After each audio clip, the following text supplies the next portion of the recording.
This week on Dark Corners, the Jack the Ripper Baywatch crossover you've been waiting for. Jack the Ripper is alive. Stephanie Kramer, Adrienne Barbeau and David Hasselhoff all have the same hairdresser. And another entry in our catalogue of great B-movie chat-up lines. While we're on the subject of punishment... Only works like 1% of the time, but boy, that 1%. We're looking at Terror at London Bridge, also known as Bridge Across Time, opening in 1888 with Jack the Ripper at large. Chased to London Bridge, he is blown away by the heavily armed British bobbies.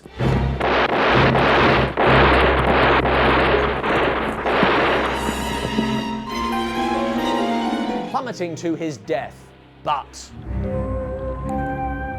spooky. We jump to 1985 and to Lake Havasu, Arizona, where the bridge was relocated in 1971. All except that one missing stone. A few months ago, they found the stone at the bottom of the Thames River. Been down there for almost 100 years. And now it is to be reunited with the bridge. But the night before the ceremony, a tourist goes for a stroll. And... Ow! Winning the Dark Corners Paul Naschy Award for, oh no, don't spill the blood right specifically there. Jack the Ripper is back. And fabulous jazz hands. Huh. Ed Wood's wife's chiropodist. Jack picks up where he left off. Next day, at the stone ceremony... Are you Peter Dawson, Chief of Police? It's the victim's husband. When I woke up, it was daylight and she wasn't back. That's very interesting, sir, but can I take your order? I went over to the police station. They told me to come here. They sent you to the Chief of Police at an official ceremony. The police receptionist's getting fired? Yes, I left Alice here at the bridge a little after 10 last night. And you're just reporting it now? She shows up quickly. My God. Who was she? She was a tourist. Detective Don Gregory, who doesn't believe in shirt buttons... Well, I can't understand why. ...is all for closing the English village attraction.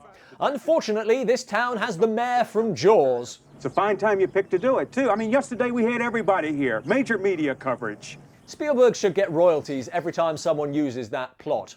The police chief thinks this is just some homeless killer, but Don has other ideas, and he knows what he's talking about. Pete, true crime happens to be a hobby of mine. And your job! Forensics has thrown up some anomalies. This came from under the nail of the deceased's right forefinger. Our budget stretches to 2 projectors. They're absolutely certain this fabric comes from the last century. Old clothing plays into the chief's theory about it being someone homeless, but there's also... 100-year-old blood. Things happen fast. Another death. A strange man arrives in town. I'm in need of lodging. And an accent coach. Then another. I happen to be fascinated with the past. I love your English accent. It's hilarious. I am one of the Britishers recently imported to your fair city to, shall we say, help authenticate the atmosphere. And Don romances local girl Angie. I wanted to see you again. Not a whole lot of police work going on. They get to know each other. I shot a kid. I'm sure he had a gun. With a can opener. I'm sure when you say kid, we're not talking about a child. He's only 14. Well, I'm sure you paid your dues. Naturally, there was a hassle. I was suspended for about a month. Seemed harsh to me. It's always interesting to see how movies try to make the lead characters sympathetic. I killed a child and it's been so hard on me is a novel approach. How will Angie react? Everybody makes mistakes. At some point in this film's making, someone asked the question, what can we cut to after the child murder revelation so we don't lose the audience's sympathy? I don't think they nailed it. Thank you. For what? Well, for cheering me up. I've been so down after killing that kid. A night out is just what I needed. What ever made you want to become a cop? When you're so bad at it. Obviously you're from England, right? Elsewhere, Angie's friend Lynn has also picked up a guy. Do you live here in Lake Havasu? Mm-hmm. Her shoulder pads modelled on the bridge.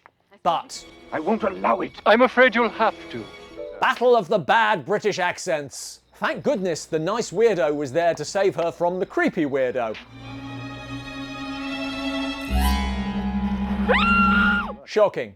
Downstream, some kids are being bored out of their minds. Now, the best-known river duck is a mallard on head. Look, Mr. Daly, there's a floating lady. Never has the appearance of a dead body been more welcome. Get back, get way back right now. No, children, come on! Ducks! But they still won't shut down the English village. And if I close down the village, I may as well close down the city because tourism is what this city's all about. Yeah, shutting it down would affect tourism, whereas the regular murders. Don and Angie stay in for their next date. Angie, remember I told you I had a theory about the killings? Want to hear it? Not really. Consider the 2 dates. Speaking of dates, we're on one! They match the dates of the first 3 murders attributed to Jack the Ripper in London's Whitechapel district in 1888. There's only one conclusion. The guy we're looking for actually thinks he's Jack the Ripper. A copycat actually makes sense, but we know it's not, and at some point, Don has to realise that this is the real Ripper come back to life. A leap of logic the film struggles to make believable.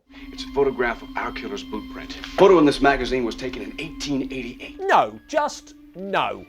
This is exactly the same handwriting. So, either the Ripper has come back to life, or the copycat has been copying him. And the butcher Alice Williamson and Lynn Chandler was a real Jack the Ripper. Of course he's right, which is irritating because he's got nothing. And it does raise the question, why is Jack the Ripper reenacting himself? I mean, the same MO, yes, but the dates? Anyway, does Don have a theory on how? Somehow, as weird as it sounds, the stone is tied into everything. Every now and then, this film comes up with a line that makes you wonder if it is actually a comedy. For instance... Don's stones don't bring people back to life. Although it would explain Keith Richards. The cops track down suspect number 1. Don't shoot me! Don't shoot! This is an unclean place. Where's my Emmy? I work for the higher power! Oh, you are out of work now. I'd say that was a safe bet. This is the wrong guy, but I'm interested to know who he is. I wondered if a 19th century detective might also have made the leap. That's not him.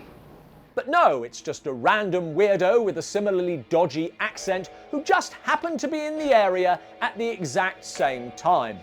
Don knows this because at this point he's basically psychic. Jack the Ripper is alive.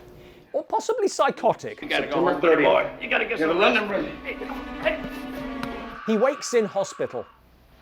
I feel like Rip Van Winkle. Feel like him or think you are him. I think this would have been a lot better if he'd turned out to be the killer and wound up in a padded cell. But his friends bust him out and use Angie as bait. I can't believe we're doing this. Me neither. Yeah! Doesn't go well. Your blood will allow me to return, to go back to my century. Yeah, that tracks. Why not? The final showdown. They made a shoddy job of that stonework. It's over. I mean, the same MO, yes, but the dates? Does have a Don... Does have a Don. Does Don have... I mean, the same MO, yes, but the dates? Anyway, Don... Oh my God! It's over. Thanks for watching. Please transport the like button to Lake Havasu.